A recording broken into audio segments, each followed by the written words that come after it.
So this is yet another problem with the G. I'm pretty sure I cannot get a new air filter for it anymore. This is all one piece. I'm going to attempt to cut this off, the Dremel, both ends, remove the filter. I want the screen intact, I want the end plate intact, and I want this plastic end plate intact. Then I can bolt something together and use a car type air filter in between. I did try my heat gun on the glue in this corner, try and soften it up. It didn't really work. So I'm using the Stanley knife here to cut through the wire mesh.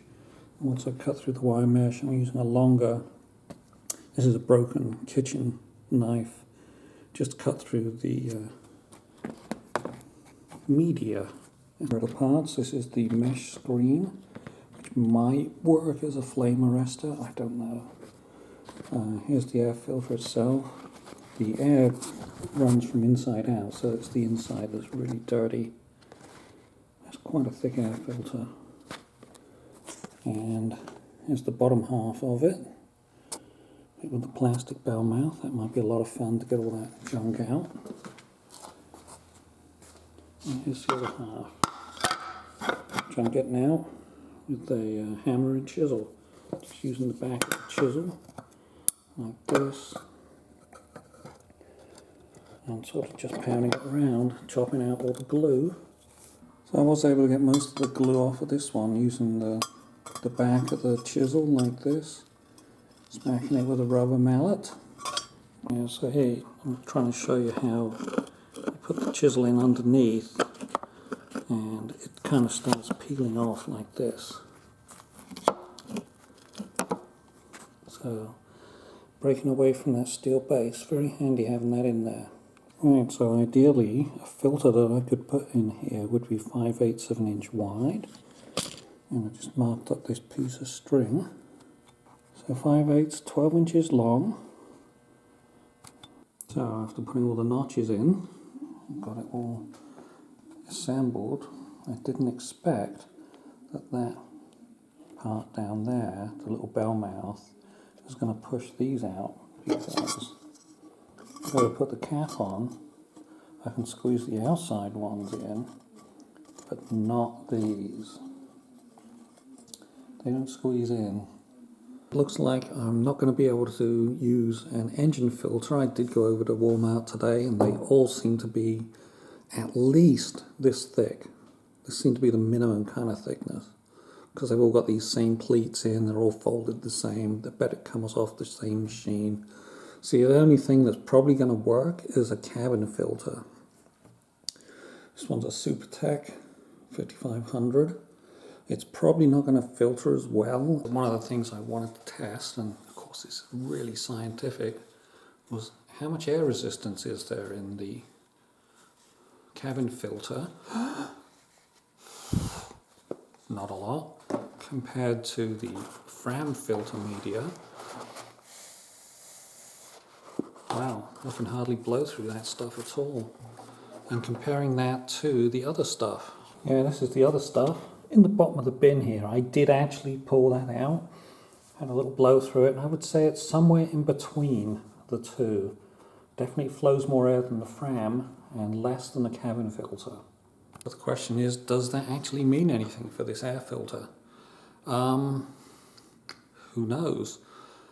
Carburetors are very picky about how much resistance there is through a filter. So there's going to be a lot less resistance in this cabin filter. So I used a ruler and a pen to mark off a point that's 4.8 inches. That should work out for the correct height that I need to make for the filter in. I just happened to notice that that mark was about halfway, so I put another one on from the other side at 4.8 inches. So I can probably get 2 filters out of this if the first one works. And for me, cutting them vertically like this from above, 2 at a time, seems to be the easiest way to trim them. I do need to be able to get the base to wrap around in here, otherwise it just stays straight.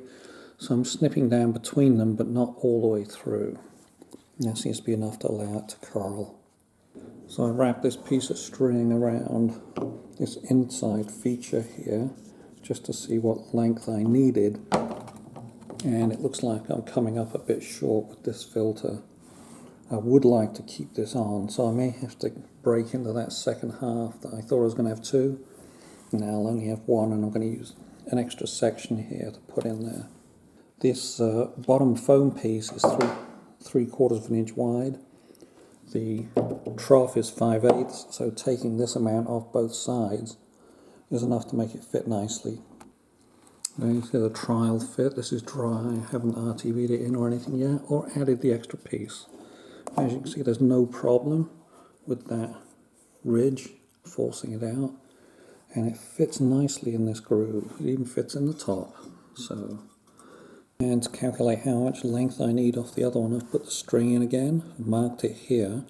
So I will need that length plus 2 pleats, because I want one of the pleats to fold over each side.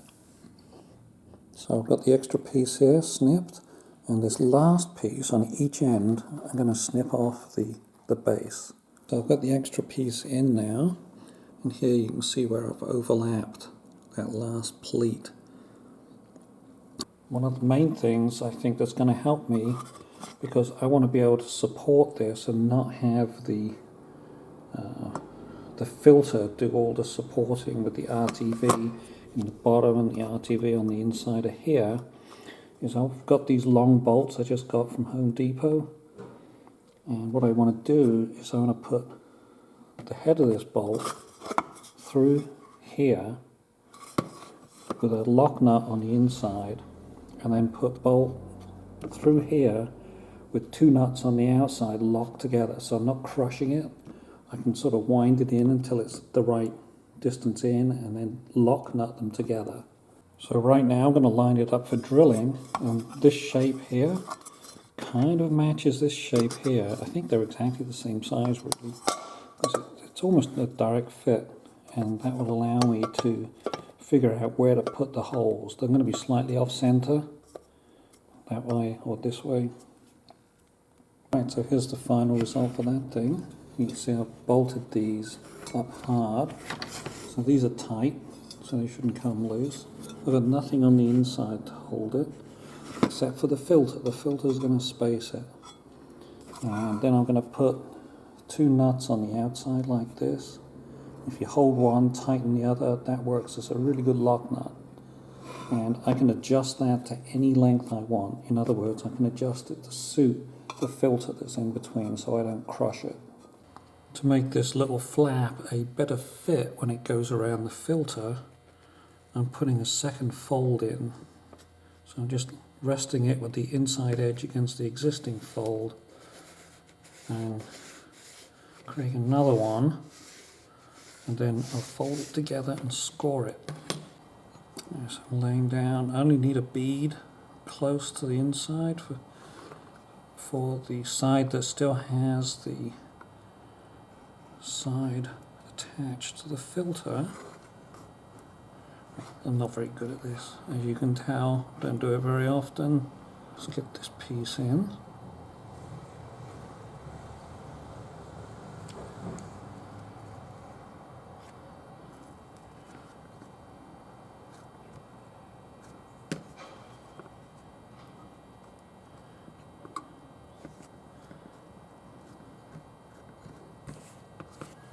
Get this piece in.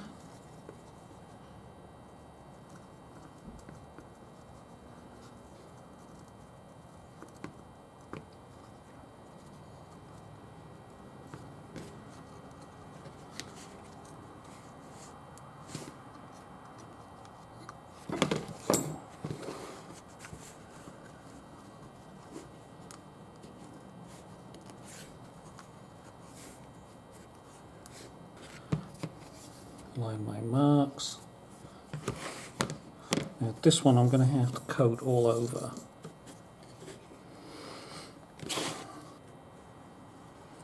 Don't seem to be making such a pig's ear out of this one. It's looking better already. And I'm going to do another bead around the outside, because I do have to cover this one. There's no edge for the outside coming up.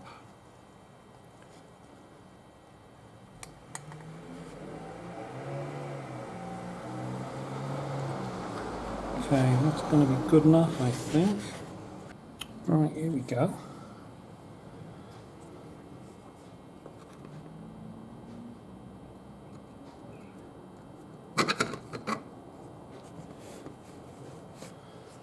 Might take a bit of juggling this.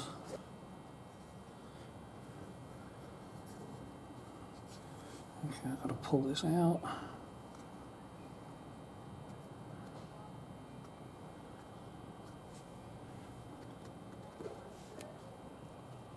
I think that's done.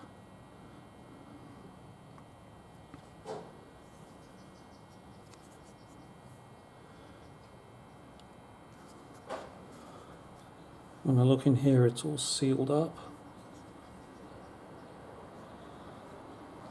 Okay, so there's the filter. Now I just have to wait a day for the silicon RTV stuff to cure. It's actually DAP 230 or something. Just let it cure and we should be good.